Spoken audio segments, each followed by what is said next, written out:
one of the fundamental techniques or things you have to be aware of as a regression therapist is the concept of language and how the unconscious mind of the client responds to the words that you use.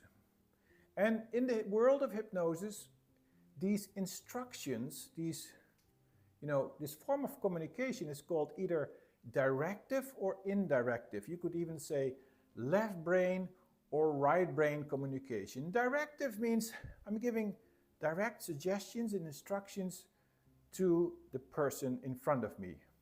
But not everybody responds well to directive questions.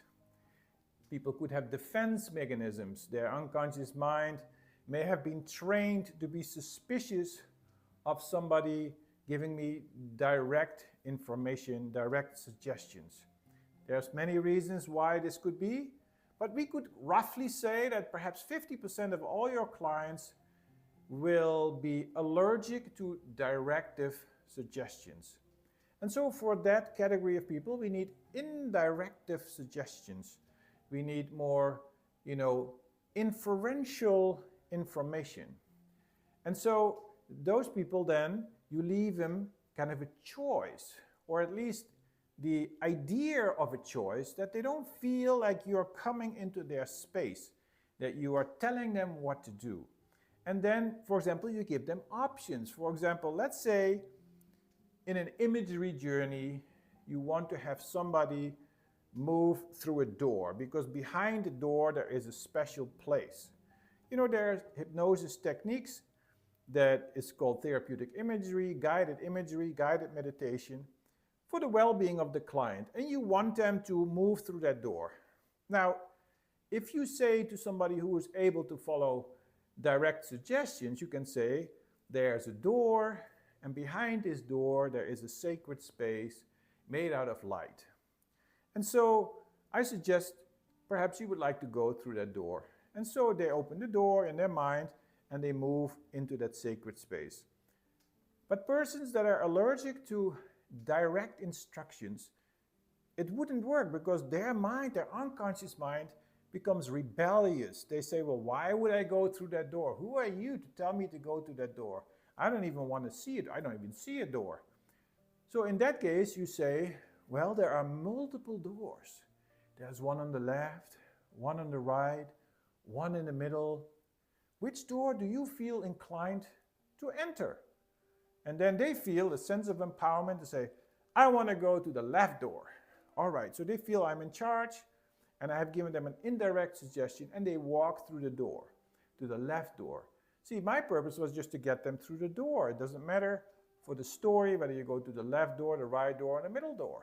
So somebody who is direct left brain suggestible will be more critical, they will be more analytical, and they prefer to have more indirect suggestions, whereas somebody who's more right brain, intuitively inclined, they're okay with directive suggestions, where immediately they will follow whatever you have to say.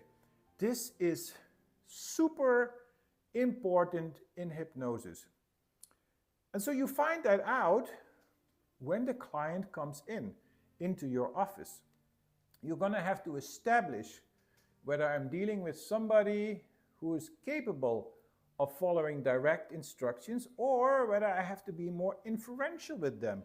And so you're not going to, talk straight, so to speak, to somebody who is more defensive, because that's what it is.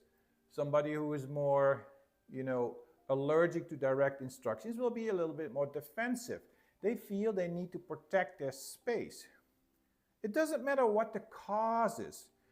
What matters for us is the communication. So you have to have a sense of intuition. Experience will bring you intuition, but in the beginning you will have to learn the difference and have different forms of language available. For example, you ask questions that are open-ended. You say, well, how is this working for you? Please help me understand. If you had a choice, what would be your way? So you're not telling them, you're not giving anybody advice, you're giving an open-ended question so that that person can fill in that space, which is good anyhow, whether you work with somebody who's more directive or more indirective. You have to have open-ended questions. So to allow the client to feel free to fill in the space coming from their heart and from their unconscious mind. You have to allow them to be themselves, and you, as a therapist, should not crowd their space. It is super important to allow that kind of openness to your client and be very, very intuitive and sensitive to your client. So suggestibility is number one in the world of hypnosis. Suggestibility means basically to what degree is the client capable to following my instructions? Because I have to guide them on a journey. I want to bring them into a past life, and eventually, once you move through the Michael Newton Institute, to the life between life. And so if somebody is incapable of following instructions in the traditional way, what am I going to do? Am I going to give up? Now, an inexperienced therapist will not really understand or have the intuitive capability to deal with these differentiations. And so our training emphasizes the understanding of that suggestibility and what to do with it. And so you will have to help people according to their ways of receiving information. It's not about you as a therapist. It's not how I like to communicate. No, it's about respecting and understanding intuitively who is in front of me and adapt accordingly. And so if I find there is resistance, not consciously though, mind you, this is unconscious, because the client seeks you out. The client wants this. That's why they come to you. That's why they place a deposit for a session. They are ready to go. But unconsciously there are obstacles to receiving information. So how do you go about it? Suggestibility deals with this subject. That I'm aware that this person is a little defensive. Sometimes they hold their arms in front of them, or they cross their legs, or they sit back in their chair. That means they want their own space. It's not that they're against you. You don't take that personal. It's just that they are intimidated. They are unconsciously skeptical. They're unconsciously incapable of taking in innocently that information. And so when I understand that that person therefore is not open to direct instructions, I have to go about it differently. I give them the space that they desire. Don't qualify their suggestibility. It is so much easier, no doubt, to work with somebody who is capable of receiving direct suggestions. They are what we call highly suggestible. They're open. That doesn't mean, though, you cannot work with somebody who's not so open in that traditional way. I just have to use a different language.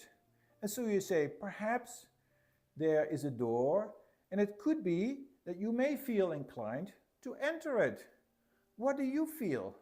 And they say yes or no. If they say no, I don't feel like it, well, perhaps there's another way. What do you suggest we could do to enter into that space? Well, I could use the back door, or I could climb over the wall and go in there that way. Fine. See, it's not that I want them to go in the door a certain way. I want them to open up and follow along on the journey. And whatever way feels good to you, that is the method that I will be applying. So you have to put yourself away, understand the suggestibility, the nature of the client, and accordingly script, word your instructions. So it is an art. It's an art form, and we will teach you during the training how to go about this whole idea, how to talk inferentially, how to allow that space for the client. And it's an amazing experience when you can see that even people that are in that way a little defensive will eventually feel safe with you, because that's what it is. I have to establish a rapport with my client. And if initially, due to their life experiences, due to the many, many lives they have lived, they have a way of communicating that is a little bit cautious. Who knows what they have gone through in all their lives and in this life? There's no wonder they will be a little bit cautious. So I have to respect that journey. I have to love the fact that they came here in spite of these issues, and I have to be able to help them overcome their own shortcomings. So it's about love. It's about empathy. It's about being able to think on your feet when you're dealing with a client. And then on the other extreme, there is the people that are highly suggestible. Sometimes they call them the somnambulist. And a somnambulist is somebody that is so suggestible, they are actually always in hypnosis. And you may wonder, always in hypnosis? What does that mean? Often people that are somnambulists, they are so open that the world is almost bombarding them. They are unable to withstand the impulses from life. And they feel so overburdened that they have already gone into a state of hypnosis. In other words, the world outside is almost like undigestible, and they have kind of withdrawn within, and they take in everything, they absorb everything. Sometimes, in a negative case of being a somnambulist, people turn to alcohol, they turn to drugs to just drown out the noise. In a more elevated form of somebody who is, highly suggestible, they will be saints. They will be open to the mysterium of the universe. They were highly spiritual beings. So somnambulism is neither good nor bad, but it's somebody who is extremely open. And we have seen that in hypnosis sessions, when you work with somnambulists, sometimes you see the eyeballs becoming white. I have had clients who have their arms elevated into the air in the session as if they're about to fly away. Sometimes I've seen their faces literally change. They are like amazing people to work with. And so you have all kinds of forms of suggestibility, and you have to first of all be able to diagnose that and accordingly adapt your methodology to it. So suggestibility is the foundation in understanding hypnosis and how to work with your clients. And during your training, we shall of course go into this topic a little bit deeper. Thank you, and look at the other videos.